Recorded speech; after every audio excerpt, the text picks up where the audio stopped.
la mañana. Está bien. Les voy a pedir que silencien los micrófonos, por favor. Ok. Bueno. Tiene que durar lo mismo que el oral del año pasado, mínimo, ¿eh? Ya, el oral del año pasado, ¿en qué sentido? ¿En lo que se le tomaba a cada uno 20 minutos? Bueno, 20 minutos a cada uno, listo. No, lo que tardamos en dar todos. No, Claro. no, 20 minutos no es muy poco. Bueno, les ¿Una digo, hora más? el parcial va a ser a través de la plataforma, no va a ser la semana que viene y supongo que tampoco la otra. Y va a ser, supongo, más o menos, hasta memoria o el tema siguiente, no más. ¿Está? Para quienes decían Bueno. hasta dónde va a ser, ¿sí? Hasta memoria seguro. Después vemos si metemos algún tema más. ¿Sí? Ok.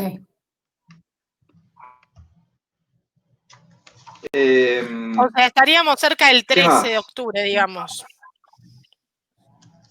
Sí, claro. Más o menos. Espera, a ver. Espera. No me hagas decir cosas. No me hagas gran periodismo. Anotamos. Celebramos tu cumple, un punto más para todos. Chicos, cumplo 50, es redondo, no puedo estar dando un examen. ¿El 13 o el 20? El 13. 13, martes 13, me encantó martes 13. ¿Cómo así martes 13? Me encantó martes 13, me encantó. No, el 20. El 20. No, la compañera cumpleaños. Lo único que faltaba, me están negociando la fecha, los temas y el tiempo. Hay muchos cabuleros, por eso. Profe, ya nos conoce usted, somos así. Claro, sí. Me encanta el Son número. todos iguales. No. Yo me mudé en piso 13, así que, viste. Martes 13 me parece buenísimo porque si no se nos van a juntar muchos temas, chicos. No, porque dijo la memoria o el tema ¿No? siguiente. Está perfecto. Por favor, Sí. Años, tengo que Bien, un poco de sensatez por ahí, muy bien, 25 centésimos para la... ¿Quién fue? María Eugenia. Ahí está, María Eugenia, Perdón, 25 chicos. centésimos. No digan mi nombre que me van a venir a linchar. Ay, María Eugenia. Profe, y no pueden No, pero ser si no después se nos va a mezclar mucho con el segundo parcial. Me parece que al mal paso a darle prisa. Ah, bueno. Profe, pero no pueden ser 6 temas en uno y 6 temas en el otro. No, les cuento, no se negocia nada acá. A lo sumo, por supuesto, puedo escuchar, pero no voy a negociar nada. Voy a escuchar todo lo que sea necesario escuchar, pero no voy a negociar nada. Les cuento, son 89 alumnos en una sola comisión, en un solo tour, en una sola aula, digamos, 89 alumnos para tomar de manera virtual. Eso es una situación absolutamente fuera de lo común, bastante extraordinaria, ¿sí? Por lo tanto, la decisión también va a ser extraordinaria. ¿Qué sé yo si en uno de esos hay un solo parcial o uno muy largo y otro recortito? Es así, gente. Son 89 y tengo que tomar online. Listo. Exacto. Es una situación extraordinaria. Así que la forma va a ser extraordinaria también, ¿sí?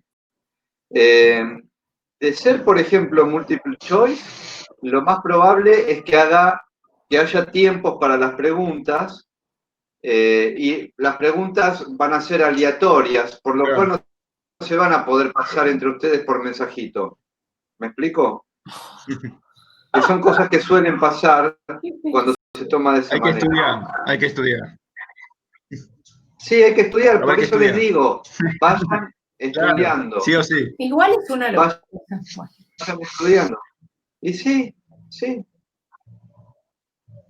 Bueno, gente, son 89 y tengo que tomar online. Si a alguien se le ocurre algo mejor, me lo dice y lo considero, no hay problema. En serio. por lo que estamos pasando, darla Vamos por a dedicar aprobada. 4 días a tomar el examen. No, es una locura. Profe, y lo del choice lo beneficia a usted por el hecho de que no tiene que corregir usted a 90 personas, porque... Claro. No, ¿sabés que no? Porque tengo que hacer 300 preguntas. Ah, Me lleva más tiempo hacer 300 preguntas. Pero no ¿Sí? las pueden hacer con los otros Y no me los pagan, te cuento. es una locura ¿Eh? eso. ¿Quieren que nosotros hagamos las preguntas? Nosotros vamos a hacer 2 preguntas cada alumno. Claro, lo ayudamos con las preguntas. Claro, ustedes hacen su propio examen y se autoevalúan. No, si igual hay que estudiar. Es más rápido. Es más rápido. Hacemos varios. Nadie corrige.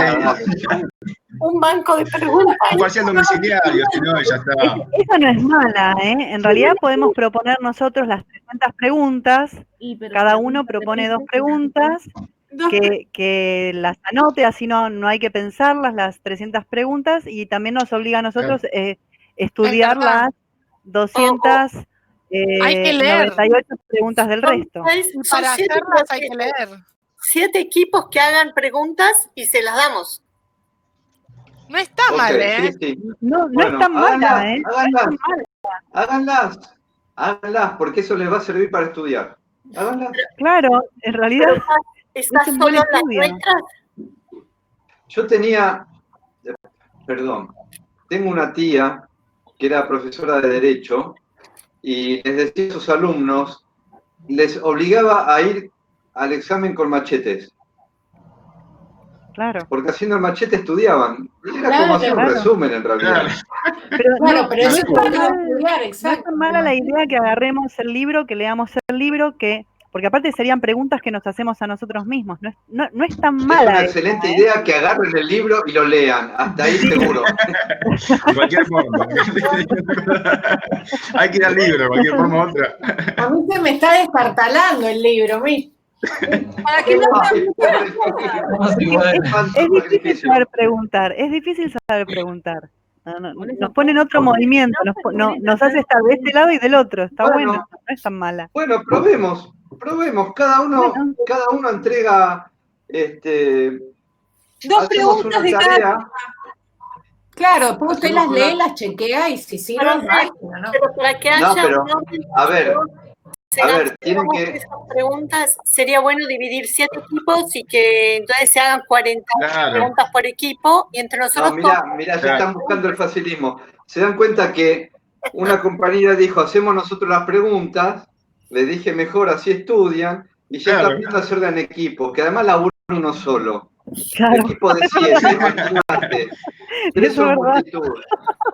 Defina sueño. Lo que sí. Defina atención. Lo que voy a pensar, en serio les digo, voy a pensar en una de esas, les puedo pedir una tarea que entreguen cada uno individualmente y por supuesto que no se publica. Ah, claro.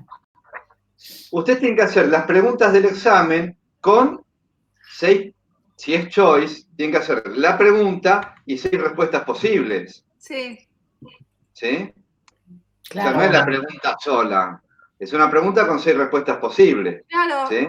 De cada Y no es concepto de, no sé. 2 por tema, somos 90 alumnos, va a tener más de 180, no llega a 300.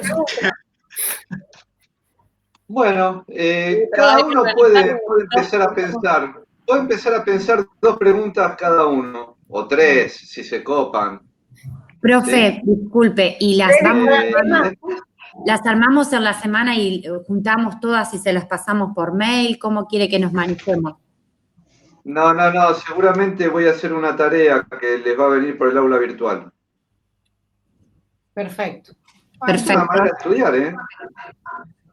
A ver, Sí, me gustó. de ahí se pueden llegar a tomar preguntas que sean realmente buenas. Preguntas que sean así, cualquier cosa, no. No. Así que si hacen preguntas buenas, de hecho van a tener una buena nota de concepto. Ok. ¿Sí? Y eso va en serio. Profe, las preguntas, a ver, tienen que ser, por ejemplo, multiple choice, donde, por ejemplo, se ponen varias posibles respuestas y hay que elegir 2 o 3 respuestas, algo así tendría que ser. Después les va a venir la tarea, si decido hacer eso. Okay. Seguramente va a ser así. Una pregunta con 6 respuestas, ¿sí? Perfecto. Y hay que elegir la respuesta Tendríamos correcta. que coordinar que no se repitan las preguntas entre los 89 alumnos. Más vale que se van a repetir, por supuesto. Pero es un ejercicio para ustedes principalmente. Si de ahí saco 15 preguntas, 20, está todo bien. Yo tengo que hacer 300 igual, así que... ¿sí? Puede ser 2 preguntas de cada, o una pregunta de cada tema, ¿no? ¿O no? De memoria. ¿Y si no? Sea, Que haga las preguntas la persona que quiere hacer y que tiene más tiempo. dale, tienen que estudiar, gente. Te cuento. Tengan tiempo o no, si quieren aprobar el examen tienen que estudiar. Así que mientras van estudiando, hacen 2 o 3 preguntas, ya está. Bueno, vamos a empezar con la clase. Ok, avanti. Estamos grabando igual, por eso empecé a grabar cuando estábamos avanzados ya el inicio, pero que quede registrado el tema de la información sobre el parcial. La gente que se engancha y que no es de la clase, bueno, se tendrá que morfar estos primeros minutos. Bueno, entonces, dado que el examen va a ser online, que va a tener esas características seguramente de multiple choice, con un tiempo asignado, con preguntas aleatorias, por lo tanto no se van a poder copiar, sigo recomendándoles enfáticamente que agarren los libros, sienten su... apoyen sus glúteos mayores en una superficie horizontal, seguramente perteneciente a una silla o un banco o un sillón. Lean y además de leer, estudien. ¿Estamos? Sí. Un consejo, porque en serio, no se puede negociar la nota después. ¿Sí? En serio, por eso les digo, estudien, de verdad, estudien. Estudien. Se lo digo con humor, pero se lo digo con seriedad también, estudien. Les conviene. Y tienen, nadie, nunca, jamás tuvo tanta ayuda como ustedes. Son las paradojas de la vida, ¿sí? Porque tienen todos los PowerPoint.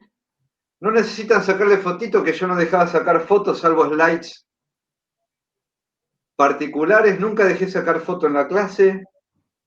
Hoy tienen todos los PowerPoint. Hay gente de otra clase que también se engancha y los ve.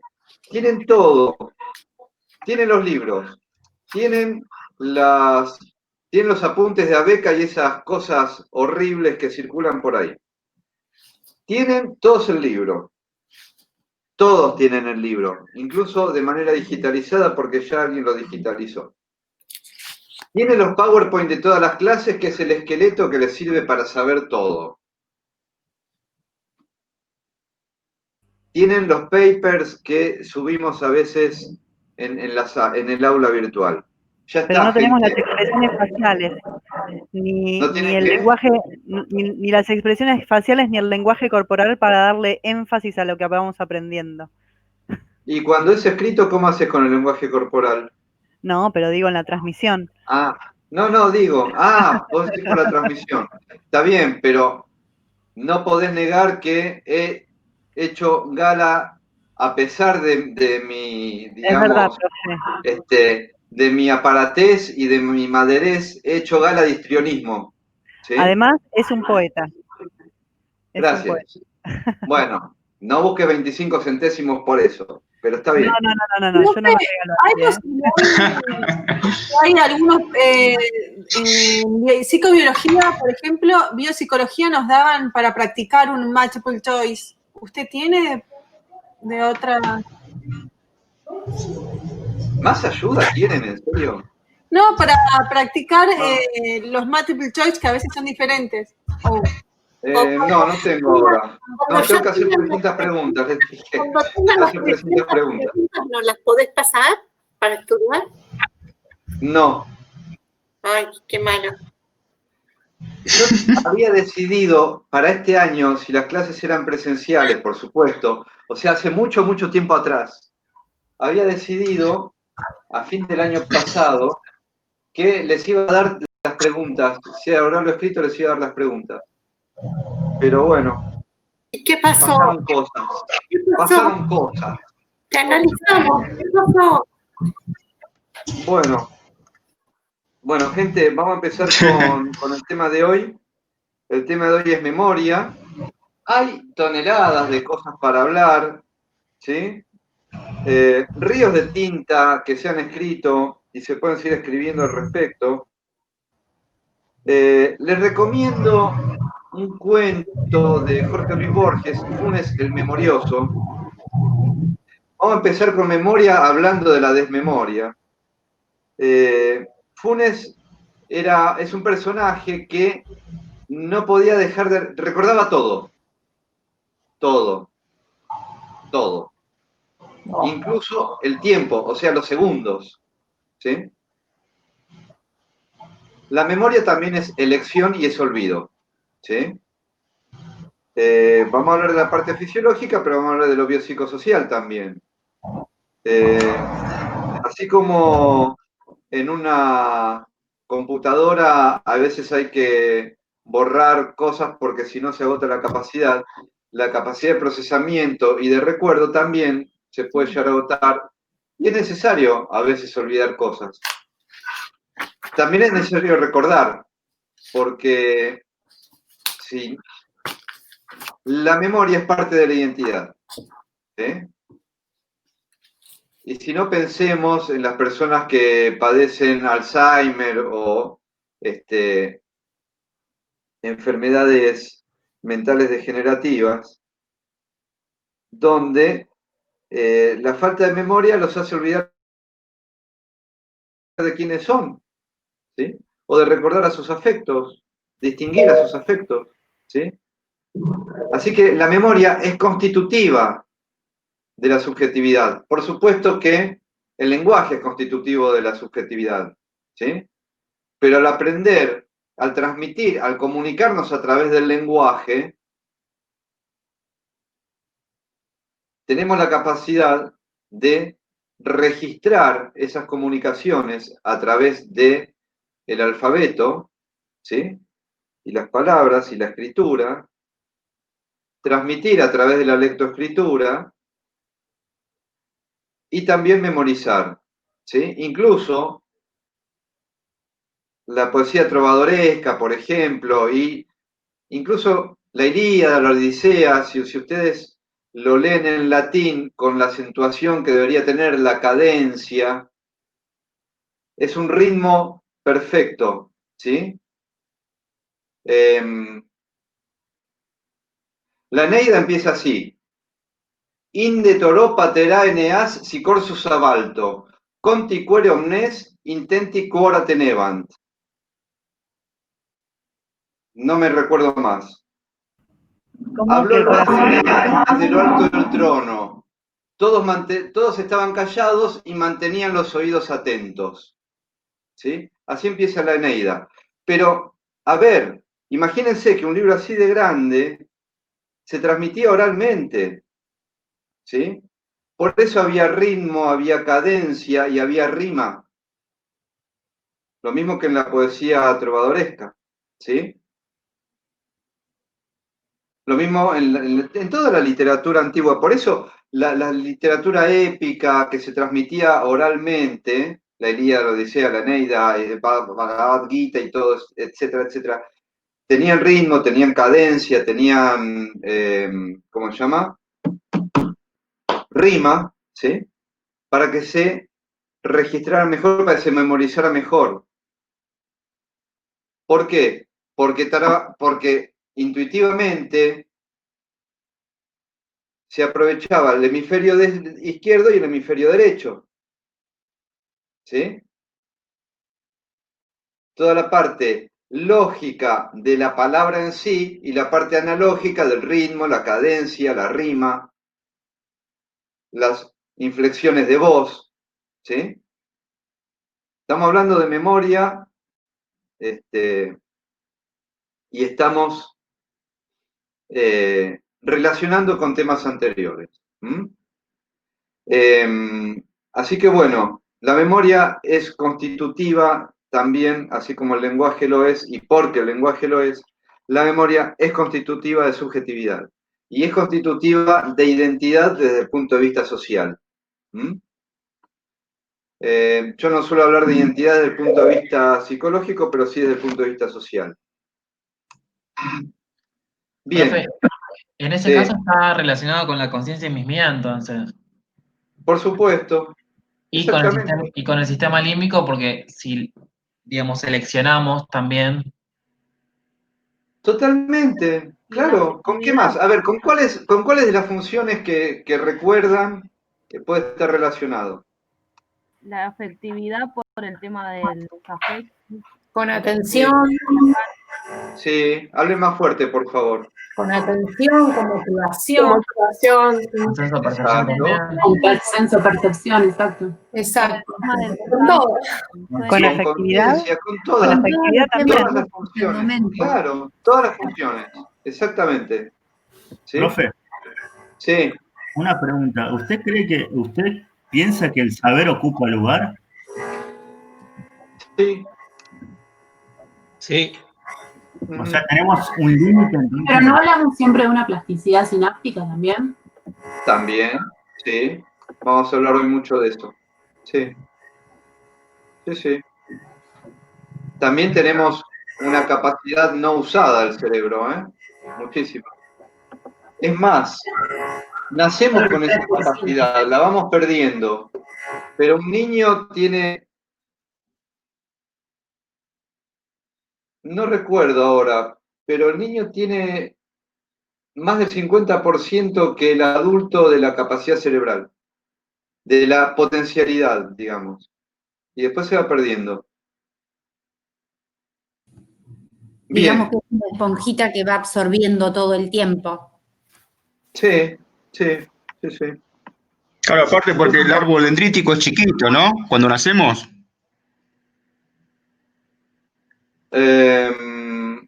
Es como que todavía no está estimulado. Tiene menos estimulación, puede ser. Yo pienso, ¿no? Algo... Es que está en potencia, se está milenizando y se está desarrollando. Es que justamente... Claro. Me gusta que empiecen a generar hipótesis. Está buenísimo. Claro, está bueno, de eso se trata, gente. Claro. De eso se trata la profesión, de generar hipótesis. Profe, ¿vio que siempre se habla que el ser humano no llega a utilizar el 10%? A mí me quedó una duda. Bueno, viendo que las estimulaciones de los dos hemisferios están constantemente funcionando, siempre me pregunté, ¿a qué se refiere cuando se habla del 10%? Si el cerebro está constantemente funcionando. Por eso, que justamente no se terminan de usar todas las capacidades, y muchas de esas capacidades se van perdiendo desde la niñez en el tránsito hacia la adultez, y justamente no se pierden porque se use y se gaste para la plasticidad sináptica, etcétera, etcétera, etcétera. No, se pierde porque se van encuadrando, ¿sí? Porque el sistema educativo todavía no aprovecha todo lo que podría aprovechar, y evidentemente porque hay una sociedad donde hay desigualdad, etcétera, etcétera. Y donde hay muy pocos sistemas educativos que aprovechan o tratan de mantener y acrecentar las capacidades cerebrales, fisiológicas y de la inteligencia, o sea, el funcionamiento y cómo mejorar el aprendizaje. Pero bueno, les voy a compartir pantalla y vamos a seguir con esto. A ver.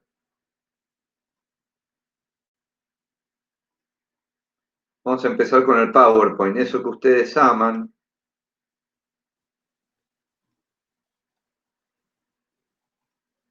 Porque les facilita el estudio y algunos se aprovechan y creen que estudiar del PowerPoint es estudiar.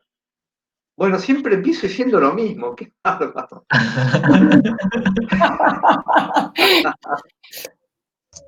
¿Se ve, gente? Sí, perfecto. Se nota que no me gusta darles tantas chances, ¿no? Sí. O sea, el tema es que después hacen exámenes desastrosos considerando las chances que uno les da, pero bueno. Bueno, entonces. Ahí se puede vengar. ¿Cómo? Ahí se puede vengar. No, al contrario, sufro. Bueno, ¿cuál va a ser el recorrido de hoy? Aunque no necesariamente en ese orden. Vamos a hablar del concepto de memoria, vamos a hablar mucho de plasticidad neuronal, que lo venimos hablando desde neuro, lo hemos venido hablando también en psico, lo han venido preguntando incluso, las pocas preguntas que hicieron en los foros, porque no tienen dudas, porque no estudian, por supuesto, ya vendrá el parcial, etc. Vamos a hablar también de bases neurofuncionales, de la memoria, no creo que del aprendizaje, o muy poquito, porque aprendizaje es otra unidad.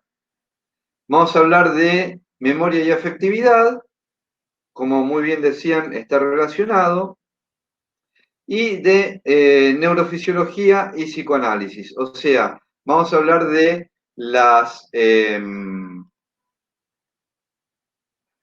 los cruces y los puntos de contacto, de intersección, de solapamiento entre neurofisiología, psicoanálisis y memoria neuronal.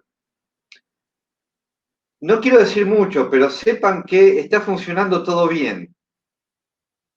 ¿Se dieron cuenta, no? Como la clase pasada. No diga nada por las dudas. No queme nada. Es increíble. Soñado. Bueno, gente, entonces, de estos temas vamos a hablar. En la unidad 6 subí 2 artículos acerca de Eric Kandel, uno de mis héroes de la psicofisiología. Hoy vamos a hablar mucho de él, que es el que más investigó acerca de plasticidad neuronal y acerca de memoria, ¿sí? Justamente el concepto de plasticidad neuronal lo acuña investigando sobre la memoria. Tiene un libro que me encantaría compartírselos por el aula virtual, pero no lo voy a hacer. Un libro enorme, re gordo, que se llama En busca de la memoria, donde cuenta, premio Nobel, Eric Kandel, cuenta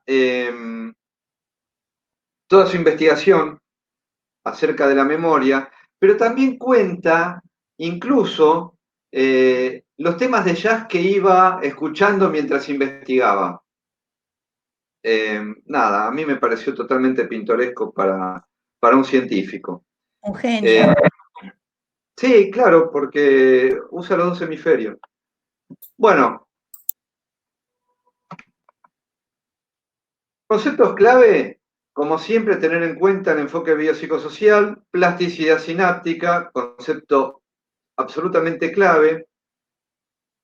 Otro concepto clave para que tengan presente, muy presente, la experiencia permite modificar la sinapsis justamente por la plasticidad sináptica. Y que la plasticidad sináptica está relacionada también con la terapia psicoanalítica. Créanlo o no. Igual algo de esto ya lo hablamos.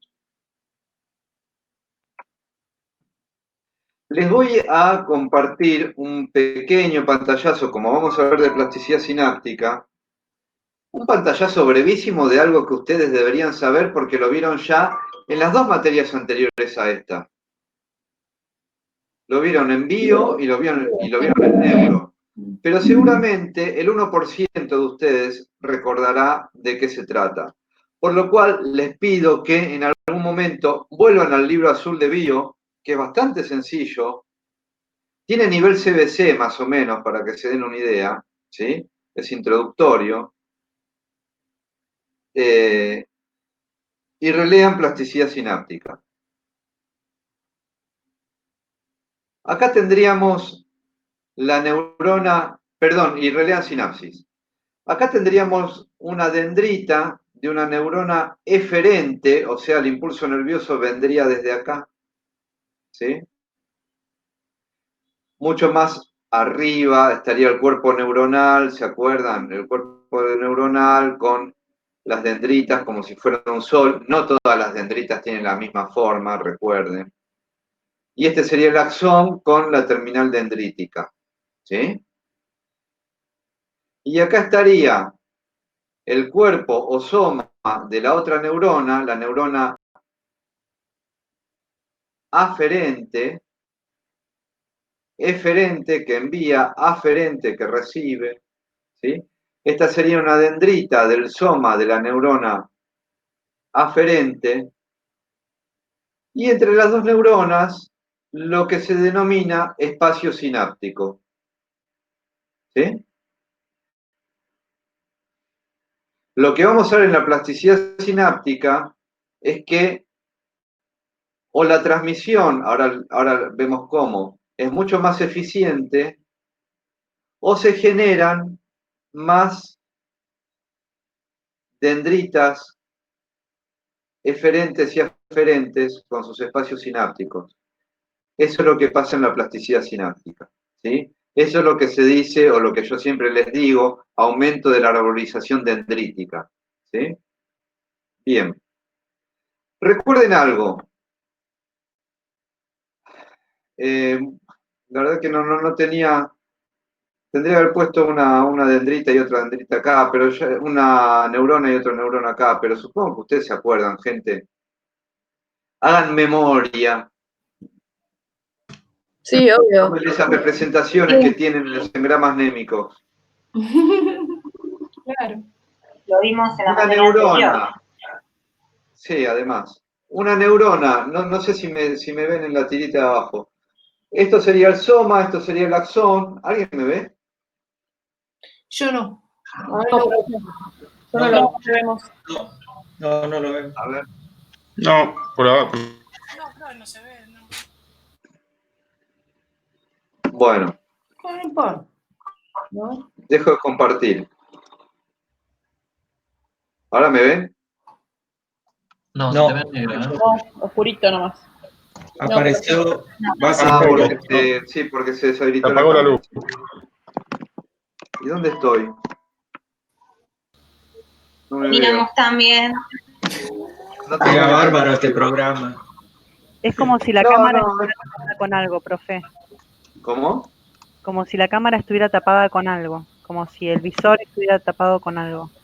Sí, pero... Se ve como borroneado, sí. Che, no sé por qué. Bueno. Está bien, listo. Volvamos a presentar la pantalla. Les quería mostrar cómo era una dendrita, un axón, esas cosas, pero ahí estamos. Ahí estamos. Ahí está. Ahí estamos. Sí. Imagínense que este es el cuerpo neuronal y y mis dedos son las dendritas y mi antebrazo es el axón. ¿Sí? Una dendrita recibe un neurotransmisor, ahora lo vamos a explicar cómo, ¿sí? Por todos esos cambios, por recibir un neurotransmisor, se produce lo que se llama despolarización de membrana, ahora les voy a explicar cómo es lo que ocurre eso.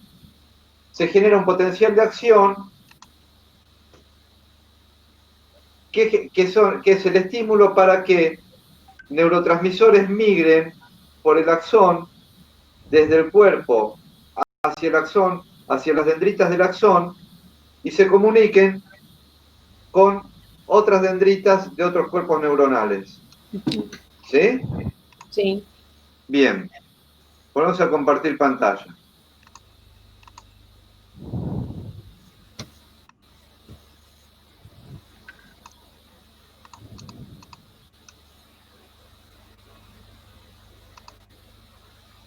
¿Se ve? Ahora sí. Bien. Bien. Cuando, lo que les decía,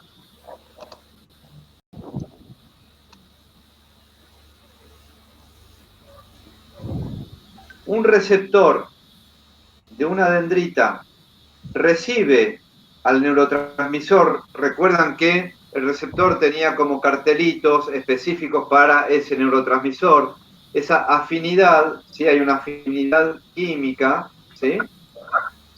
Hace que el neurotransmisor se una al receptor. La unión del neurotransmisor a ese receptor provoca el estímulo, la activación de canales de calcio, ¿sí? Que hace que aumente la concentración de calcio. Eso produce un cambio, hay un cambio donde lo que era medio externo, medio interno, ¿sí? Lo que era negativo se vuelve positivo y lo que era positivo se vuelve negativo.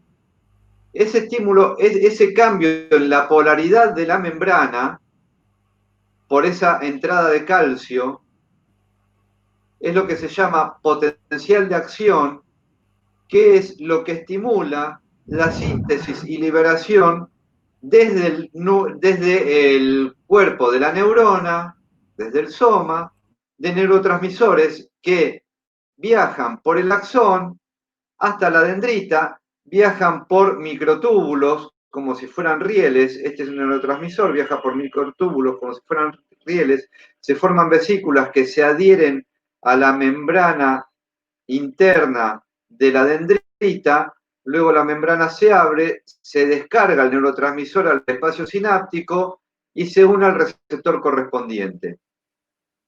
¿Sí? Algunas drogas, eso es la sinapsis. Muy brevemente, ultra recontra brevemente. ¿Sí?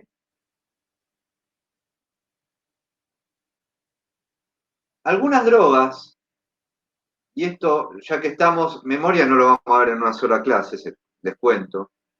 Algunas drogas, y no la vamos a ver en una sola clase también porque vamos a ir viendo temas de otras clases, de otros temas, ¿sí? De otras unidades.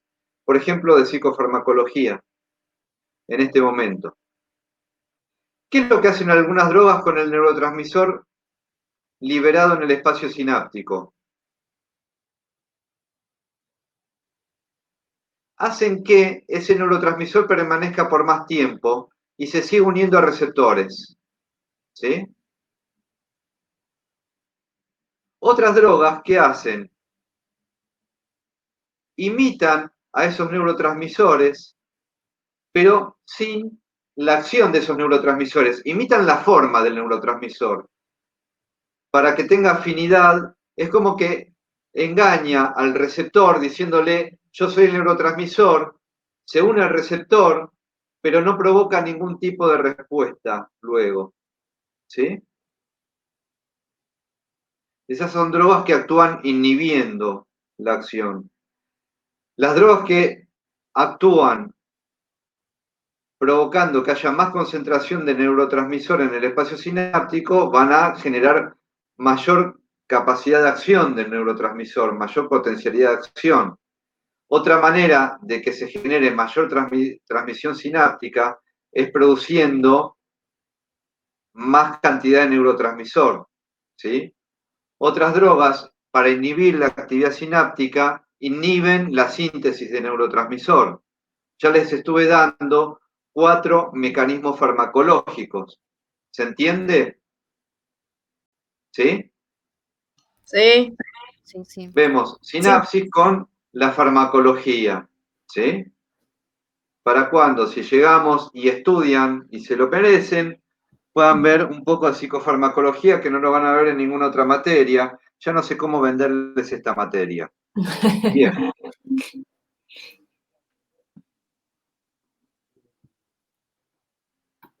Esta introducción o recuerdo, pantallazo de plasticidad sináptica, era para empezar de sinapsis, perdón, era para empezar a hablar de plasticidad sináptica, ¿sí? Para la Organización Mundial de la Salud, plasticidad sináptica es la capacidad de las células del sistema nervioso de regenerarse anatómica y funcionalmente. A mí es una definición que no me convence. Supongo que luego habrá habido otras definiciones mejor, más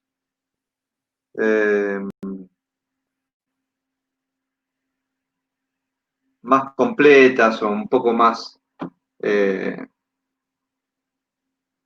bueno, no sé la palabra ahora. Es una definición que no me convence porque no todas las células, es más, hay muy pocas células del sistema nervioso central que pueden regenerarse, ¿sí? Y eso no está muy especificado en esta definición del concepto. De las pocas células que pueden regenerarse en el cerebro, hay una zona del hipocampo, justamente que está muy relacionado con la memoria, que tiene esa capacidad, como les decía en otra clase. Pero no todas, ¿sí? Acuérdense del proceso de apoptosis, etc. Si juntamos y sintetizamos varias definiciones, incluyendo la de la OMS de 1982, podemos hablar de plasticidad sináptica como el fenómeno por el cual, a nivel cerebral, las sinapsis pueden modificarse para ser más eficaces en su transmisión, ¿sí? ¿Por qué? Porque se establecen más conexiones, es decir, como les decía, aumenta el árbol dendrítico, hay más dendritas en neurona eferente y neurona aferente interconectadas, ¿sí? O porque se mejora el rendimiento de la transmisión. Hay más neurotransmisor, se produce más neurotransmisor, o ese neurotransmisor permanece más tiempo en el espacio sináptico, ¿sí? Este fenómeno, la plasticidad sináptica, es la base neurofuncional para desarrollar compensatoriamente modalidades perceptivas cuando alguna se ha perdido, ¿sí? Por ejemplo, una persona ciega que empieza a educar el tacto y el olfato, ¿sí? O, por ejemplo, como les digo siempre, un gimnasta o un músico, una música que al practicar permanentemente, o sea, para esto hace falta estimulación y repetición, ¿sí? Hace falta estímulo y hábito, ¿sí? Hace falta ciertas condiciones materiales, por ejemplo, estar bien alimentado. Hace falta ciertas condiciones sociales, por ejemplo, que haya gente, que haya lazo social, que pueda generar o pueda compartir un aprendizaje con la persona, que haya gente que también esté estimulando esos aprendizajes y esas experiencias. Hace falta que haya un tejido nervioso sano, ¿sí? Hace falta que se genere algún incentivo, o porque se perdió una capacidad pero no hay depresión por eso, o se pasó la depresión evidentemente, o porque hay un estímulo psicológico que actúa como impulsor de mantener una nueva conducta y un nuevo hábito que es el entrenamiento. Entonces, hay un montón de factores que se tienen que dar, tanto bióticos como sociales, como psicológicos, para que se pueda dar la plasticidad sináptica. No se trata solo de que el tejido nervioso de alguna manera se hace más eficiente o crece el árbol dendrítico y entonces hay plasticidad sináptica. No se trata solo de eso, por eso es una parte de lo biótico. ¿Se entiende? Depende de todo lo demás que les dije. Sí, profe, una pregunta. Nosotros estudiando psicología estamos también estimulando esa plasticidad sináptica, ¿o no? Sí, estudiando, siempre. Okay. Si agarran el libro, se ponen a leer, leen con atención. Sí. Pero también... Sí, con un poquito de entusiasmo más todavía. Claro, también fomentando el trabajo en equipo, por ejemplo. donde Claro. la socialización y el intercambio de conceptos facilitan la plasticidad sináptica, ¿es algo así también? Exacto, la memoria y el aprendizaje están totalmente ligados tanto a lo emocional como a la plasticidad sináptica. ¿Sí? ¿La plasticidad sináptica es lo mismo que decir plasticidad neuronal? Sí, pero yo prefiero... Sí, es lo mismo. Sí, en un momento le puse plasticidad neuronal, pero sí, es lo mismo. Es lo mismo. Yo hablo de plasticidad sináptica...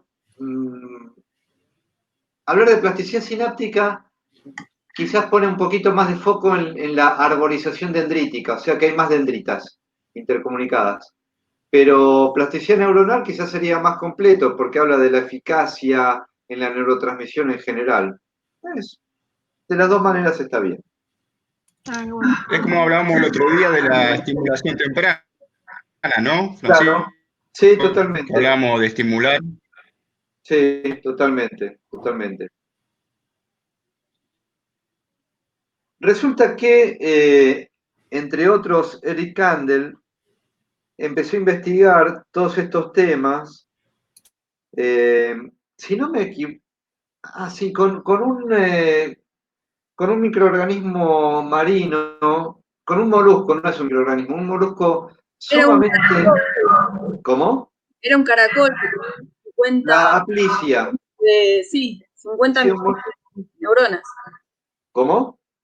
Que era un caracol que tenía menor cantidad de neuronas para poder estudiarla más a fondo y no tener tanta... Exactamente. ¿Quién fue? Palacios. Muy bien, Palacios. 25 centésimos a favor. No, Tiene un crédito porque usted siempre dice que ninguno estudia y todos estudiamos y todos leemos los artículos. No, todos no estudian. Pero bueno, ojalá estudien todos. Bueno, ¿por qué estudia la aplicia? Justamente, por lo que decía Palacios. ¿Cómo era tu nombre, Palacios? Ay, Edith. Pasa ¿Cómo? que Edith estoy tan acostumbrada a que me digan por el apellido que siempre digo mi apellido. Ok.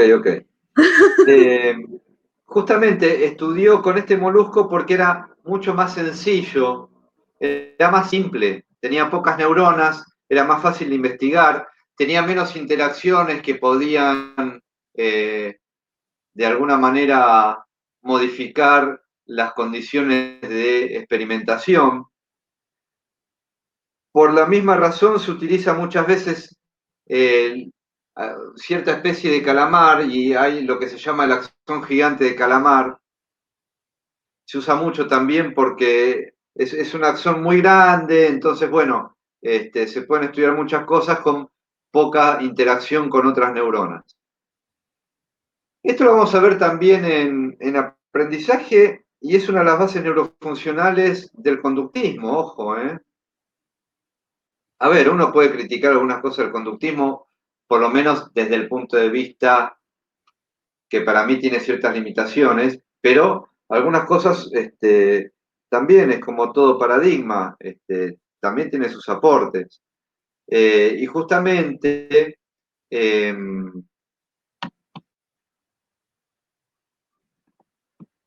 lo que se llama desensibilización, que tiene que ver con la habituación, también sería la base neurofuncional para algunas intervenciones cognitivo-conductuales. Desde el punto de vista bio, ¿qué es lo que se investigó? Por ejemplo, si en algunos casos, por cierto tipo de conexión entre las neuronas, ¿sí?, un estímulo podía producir una respuesta generalizada, o sea, un estímulo acrecentaba la respuesta de la neurona que recibía ese estímulo, ¿sí? Y pasaba en sinapsis donde el transmisor era el glutamato. En la habituación pasa que un estímulo repetido produce disminución de la respuesta sináptica. De tan repetido, hay un agotamiento del pool de neurotransmisores o hay una habituación y también hay una modificación en la fisiología y en la arborización dendrítica que hace que disminuya, con un estímulo repetido, la respuesta de la neurona aferente. ¿Sí? En este caso hablamos de mecanismo de aprendizaje no asociativo y en este caso hablamos de habituación. ¿Sí? Son ejemplos nada más, lo vamos a ver más, también lo vamos a volver a ver en aprendizaje.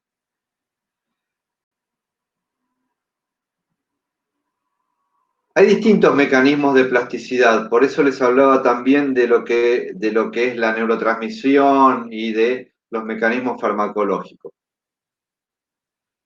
Hay lo que se llama mecanismos presinápticos, que tienen que ver con la neurona eferente, la que envía el neurotransmisor, y mecanismos postsinápticos, que tienen que ver con la neurona aferente, que es la que recibe el neurotransmisor. ¿Sí? Dentro de los mecanismos presinápticos, estamos yendo más en detalle de lo que ya les dije de lo que es la plasticidad sináptica, ¿sí? Los mecanismos presinápticos que implican un aumento de la liberación de neurotransmisor ocurren ¿por qué? Porque se sintetiza más neurotransmisor, por lo tanto aumenta el pool, aumenta la cantidad de neurotransmisor almacenada en la neurona,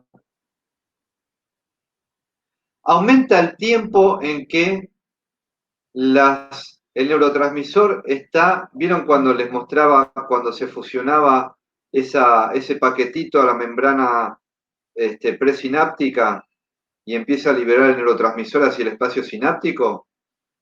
Bueno, se queda más tiempo la vesícula fusionada, entonces sigue habiendo más neurotransmisor para liberarse, ¿sí? También porque aumenta más el calcio y por lo tanto se despolariza más la membrana.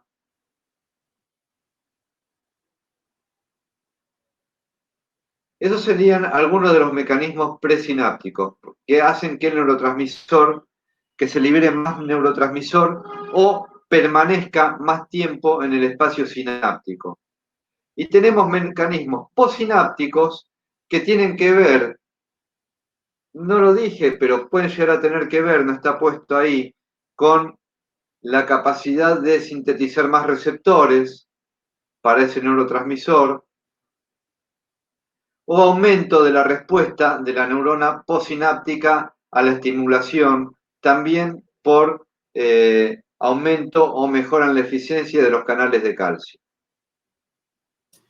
Esos serían mecanismos de la plasticidad sináptica, o sea, estamos haciendo un zoom, acercando, ¿sí? Hablando más en detalle de lo que es la plasticidad sináptica. Esto tiene que ver con que ¿por qué es más eficaz? Cuando hablamos de plasticidad sináptica, en el sentido de que aumenta la arborización dendrítica, y sí, se generan más dendritas, ¿sí? Hay síntesis de proteínas que hace que haya más dendritas, tanto presinápticas como postsinápticas. Y cuando hablamos de eficiencia, mejora en la eficacia de la transmisión, hablamos de este tipo de mecanismos presinápticos y postsinápticos. Algunos de los cuales tienen que ver con síntesis de proteínas y otros no. ¿Se entiende hasta acá? Sí.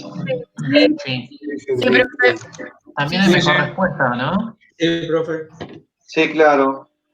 ¿La habituación aumenta la plasticidad sináptica? Eso No. La habituación tiene que ver con procesos de desensibilización. Entonces, es la base neurofuncional para la desensibilización que se utiliza muchas veces en la terapia cognitivo-conductual para el tratamiento de fobias. ¿Sí? Entonces, ¿sacamos del slide anterior? ¿Cómo? ¿Lo sacamos de acá? No entiendo. Dice habituación. Al final. Ah, sí.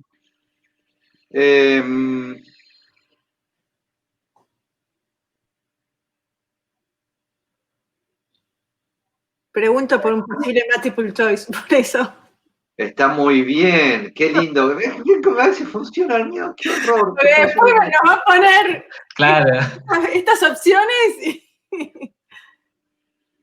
Si en su momento puse habituación, no sé por qué.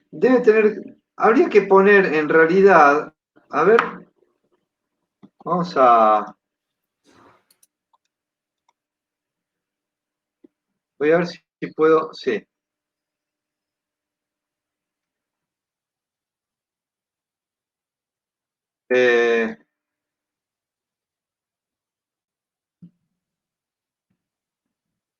Tiene que ver más con el mantenimiento de la eficacia sináptica de neurotransmisión, ¿sí?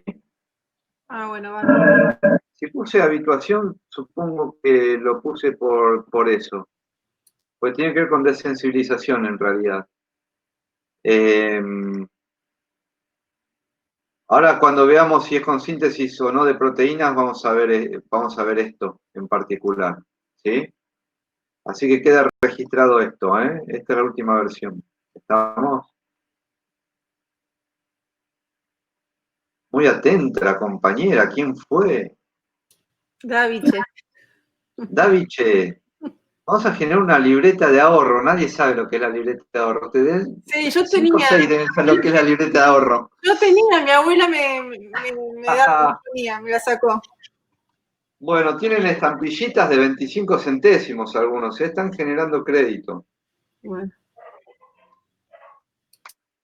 Eso va en concepto. Yo de algunos me acuerdo, de los que participan, por supuesto.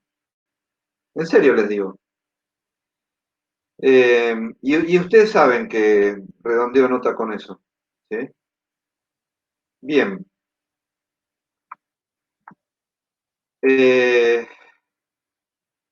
Sigamos.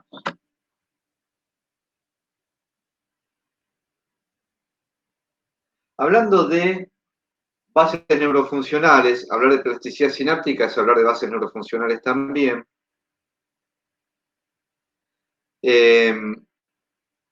Parte de las funciones que participan de todos los procesos que tienen que ver, de todos los procesos némicos, están involucradas la conciencia, la motivación, la voluntad, la atención, la afectividad, ¿sí? Sin estos componentes no hay posibilidad de memoria ni de aprendizaje.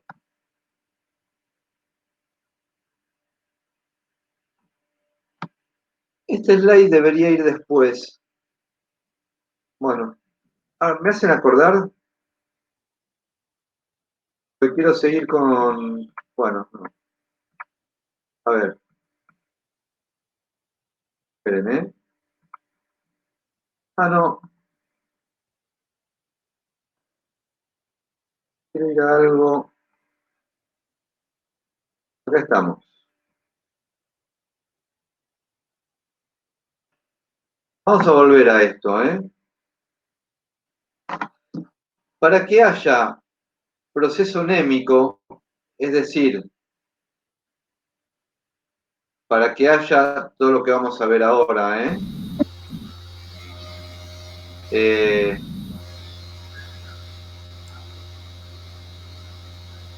registro, almacenamiento a corto plazo y almacenamiento a largo plazo. Apaguen los micrófonos, por favor.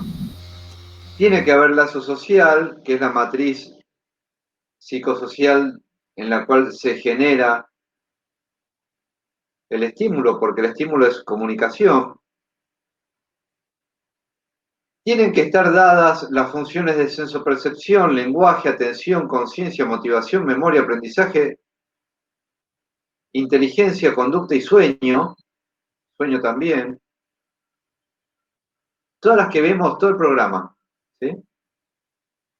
Que son las que van a permitir la memoria a corto plazo, que vía plasticidad sináptica con síntesis de proteínas y construcción de patrones neuronales, o sea, plasticidad sináptica, generan la memoria a largo plazo. ¿Estamos? Sí.